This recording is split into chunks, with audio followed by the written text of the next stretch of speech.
I'm waiting for. Yeah, we hit the streets, but then we bring the thoughts of the people to the table. As usual, I'm with my crew. America's lawyer, Lou Gelomino, is with us tonight. The founder of Citizens Against Political Persecution, Kara Castronova, is with us. And if anybody gets out of line, she's our resident leg breaker, if we need the little muscle. And our special guest tonight, joining us, Kimberly Kravitz, Emmy Award-winning journalist, joining us from our neighbor, New Jersey. Thank you. Great to be here. Thank you for joining my crew. Thank you. Absolutely. Now, Vladimir Lenin, the man who created Ukraine and gave parts of Poland and Belarus and other places to this new fledgling state, Ukraine, once said, peace is simply communist world control. So they had a goal from the beginning. One Vladimir made Ukraine. Now, one Vladimir is trying to bring it back to the motherland, so undoing the other Vladimir. A lot going on around the country, a lot going on across the globe, and to break down exactly what's happening over in Ukraine, our esteemed White House correspondent, John Gizzi, weighs in. Hi, John. So many people ask just what is the cause of the clash between Russia and Ukraine. In one word, it's about language. In 2014, the Russians seized Crimea, which was primarily composed of Russian speakers, and it became a part of Putin's Russia. Now the Russians seek to break away 2 eastern provinces from Ukraine and either let them become separate countries or part of Russia itself, most likely the latter. Their common denominator is that they're dominated by Russian speakers. We're sure we're going to hear more about this, but just one has to remember that the whole conflict and bloodshed boils down to a difference in languages. John, back to you and the wise guys. Well, certainly hard to follow that one up. It was a pleasure to be here. Lots to cover here today. This is a time where we're all dealing with this fear of the unknown. And the first thing that he said that stood out to me was this common denominator. And I find that over these last couple of years, first we're battling a pandemic. Now, today, we don't know what can happen on the other side of the globe. And we don't know the responsibility that as Americans, we should be involved or should we not be. So that is what resonated with me. I completely agree. And as to your point, 2 Vladimirs do make a wrong, all right? But, you know, that's a great point, Kimberly, because it's a complicated issue. I can see both sides of the issue from the United States perspective. But there's one thing that's not at issue here. Joe Biden turned off the oil and gas spigots a year and a quarter ago. And gasoline prices in this country have been up $1.25 before this crisis. This is an opportunity to turn back on the oil spigot, give back federal leases, give back the pipelines, and let's get the oil flowing so Vladimir Putin can't control this the way he's controlling it now. Vladimir, what's a B or a V? Who cares? But no, it's funny you bring up Canada, because that XL pipeline was really keeping the oil prices down. We were exporting more oil than we were importing, and we had Russia and OPEC in check. Right. And now there's craziness. That's what John Gizzi had to say about it. Maybe a little different take from some of the people we saw in the street down in Washington. Let's take a look what this young man had to say. We are much closer to Canada, and nobody's talking about that dictator. So I'm more concerned about Justin Trudeau, stomping out his own people than whatever Russia's doing with a former Soviet country. He loves this, Justin Trudeau. He loves this, and the attention's off him. Right, I feel like that's really the general sentiment that I've been getting around the street is people are frustrated that the news cycle is completely wrapped around Russia and Ukraine when there's so many things going on in America right now, on the southern border, on the northern border with Canada. You know, there's so much stuff going on right now, and we're so infatuated with Russia and Ukraine, which I kind of agree with. I think we need to be talking about Canada right now. Sure.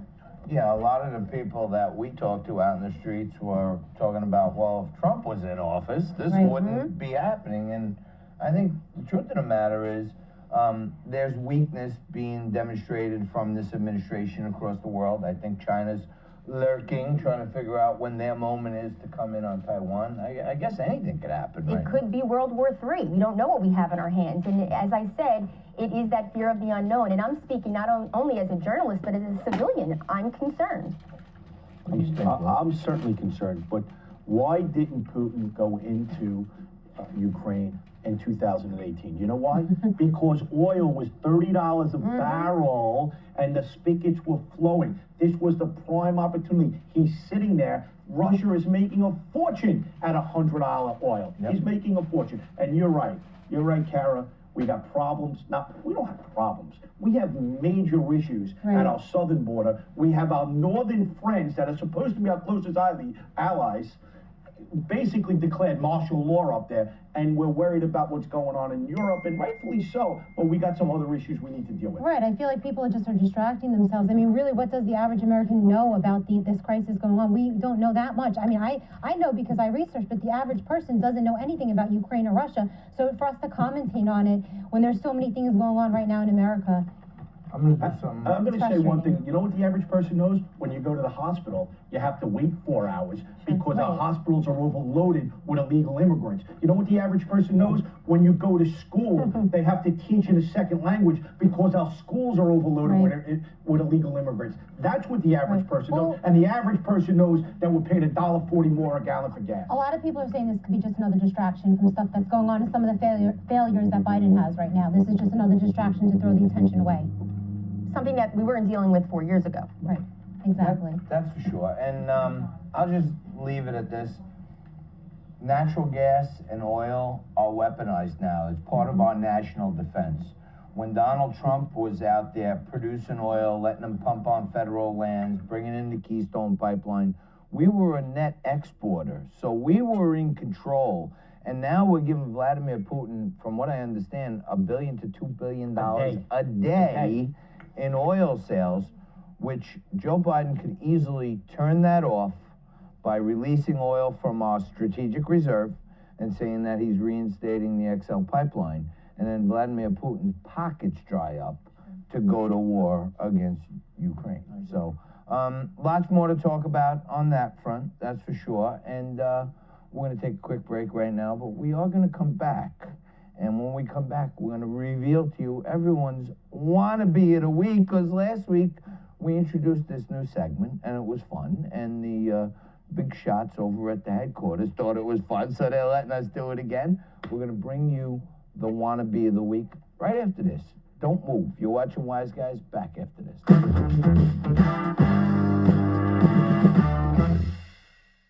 So, inflation, we keep hearing about it all over the place.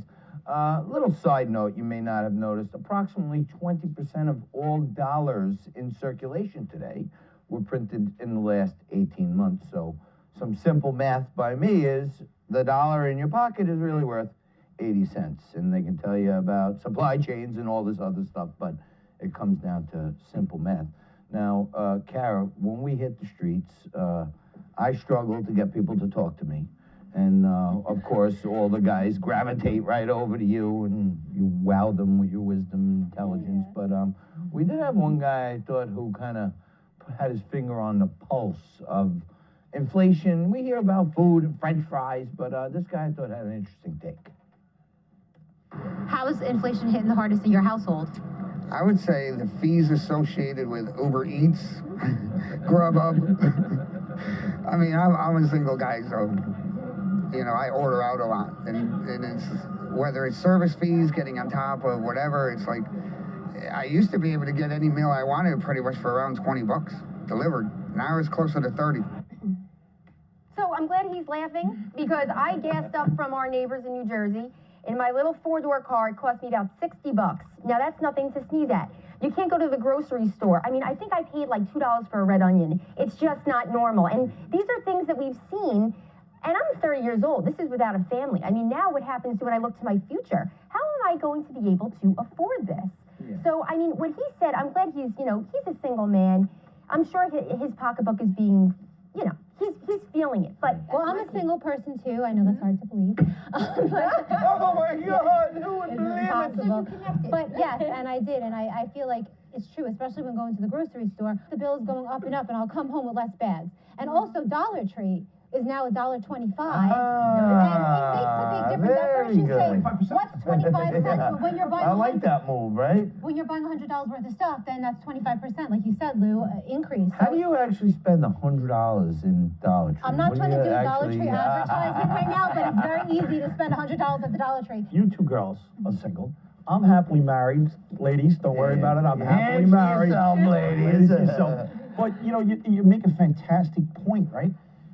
I saw an article in the paper the other day. The average family is paying $240 a month more because of inflation. Then on top of it, you know, they say Jen Sock Puppet gets up there and she says, oh, well, we have rising wages. Well, wages were rising 5.5% last year, but inflation is at 7.5%. So you got your raise, but it still doesn't cover And not everybody got a raise. Exactly. No, Not everybody. but you wanted that review. The bonus babies on Wall Street got major bonuses, but I'm sure the average Joe didn't get a 5.5% raise. Speaking of average Joe, one of the worst insults you could call a guy in the streets is a wannabe. You know, it's like you could think about rat, dirty, this, that, the other thing, but it's like you never been anything, you're never gonna be anything, you just don't want to be. It's like it's a low, right? It's like a mutt kind of thing. So we go with the wannabe of the week as like our worst person. So I'm gonna give you the first crack at it tonight, Kim. First of all, I love the show, I love the sentiment, and I love, I'm going to take a different approach.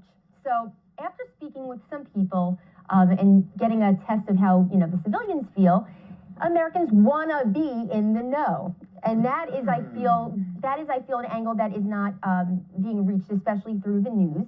And that is why I feel that NewsMax is definitely a place for us to feel safe to get our news.